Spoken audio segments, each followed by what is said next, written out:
बहू का नेग। शीना को उसके ससुराल वालों ने एक शादी में पसंद कर लिया था।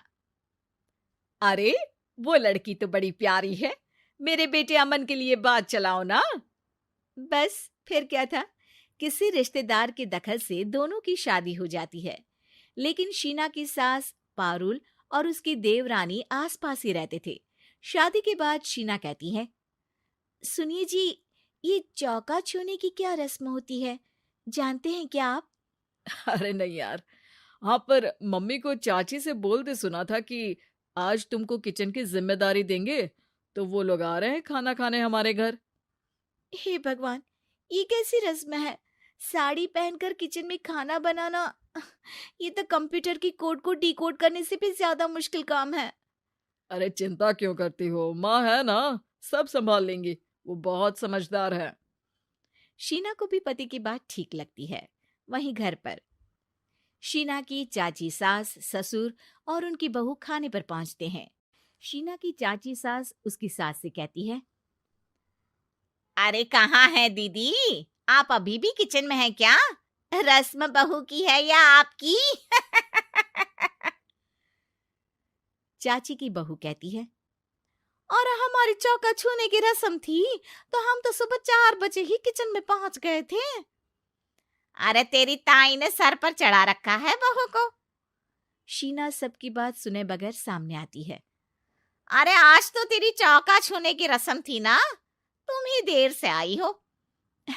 वो चाची, मुझे ना साड़ी बांधने में देर हो गई। तो वक्त से उठा करो ना, पता है जब नई शादी है, रस्में होनी है, तो फिर थोड़ा कम आराम कर लोगी तो कुछ घट नहीं जाएगा। शीना की सास को बहुत बुरा लगता है कि चाची उसकी बहू से ऐसे बात कर रही है। अरे शीना, चलो किचन में, मैं तुम्हें समझा देती हूँ कि कैसे क्या करना है। देखो, मैंने सब बनाकर यहाँ रख दिया है। तुम्हें सिर्फ हलवा बनाना है। उसकी भी पूरी तैयारी कर दी है बेटा। बस किशमिश डालकर हलवा में मिलाकर लेकर आ जाना। बस फिर क्या था, एक एक कर शीना सारा खाना टेबल पर लगा देती है। अरे बहू ने इतना सब बना दिया, वाह जी वाह। तभी शीना बोल देती है, नहीं नहीं चाची, ये सब तो माँ ने बनाया है, मैंने तो सिर्फ इसे टेबल पर लगाया है। वो साड़ी पहनकर काम करना अभी थोड़ा मुश्किल होगा ना। चाची सास तो सुनकर मानो बिफर ही जाती है। ये क्या बात हुई दीदी, मैं जब शादी कर कर आई थी तो आप बड़ी थी, पर किचन में ना आप आई और ना माँ जी।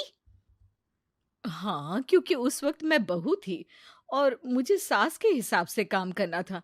लेकिन अब मैं सास हूं तो मैं बहू को वैसे ही बनाऊंगी ना, जैसा कभी मैं बनना चाहती थी। खैर, चाची सास खाना खाकर वहां से चली जाती है। कुछ दिनों बाद, अरे शीना, ये क्या पहन रखा है? हे भगवान, इस परिवार में क्या हो रहा है? अरे क्या हुआ छोटी, इतना क्यों चिल्ला रही हो? इसने पहना क्या है? अरे दीदी, क्यों इतनी छूट दे रही हो? शीना, जो कि सलवार सूट पहने खड़ी थी, चाची के गुस्से को देखते ही अंदर चली जाती है। देख छोटी, हम दोनों को आज की बहुओं से तुलना नहीं करनी चाहिए। वो दौर अलग था, आज का वक्त अलग है। देखिए दीदी, ये तो परंपरा है, हमारी सास ने हमें दी और आगे हमें अपनी बहुओं को देना है। ये क्या लगा रखा है आपने? आप तो पूरी संस्कृति ही खराब कर रही हैं।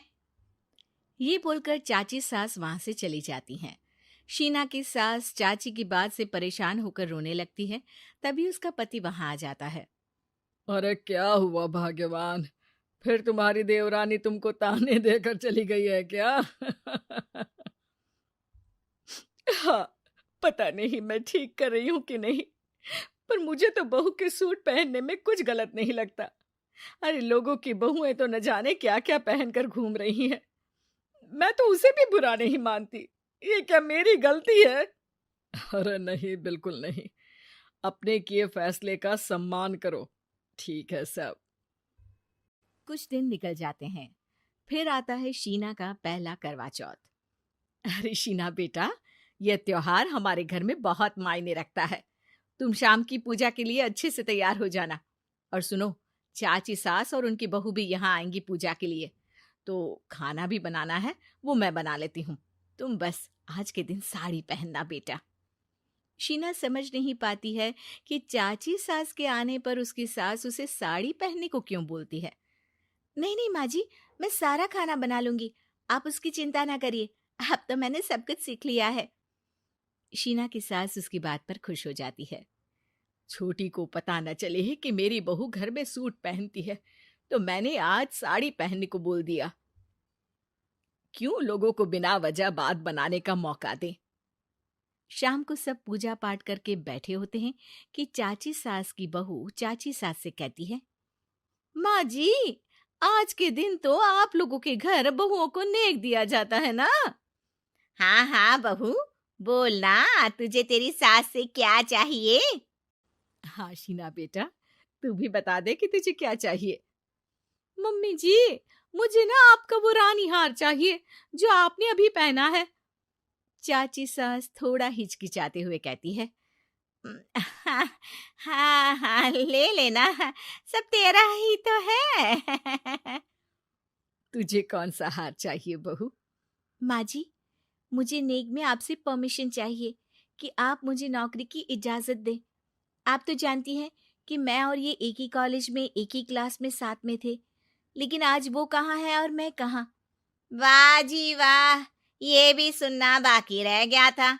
इस खानदान की बहू नौकरी करने बाहर जाएगी। और मैं भी तो इंटर पास हूँ, पूरे सेकंड डिवीजन, लेकिन कभी मजाल है कि नौकरी की बात की हो। पर दीदी, मैंने एमबीए किया है, वो भी बड़े संस्थान से। तभी शीना का पति और ससुर भी वहां आ जाते हैं।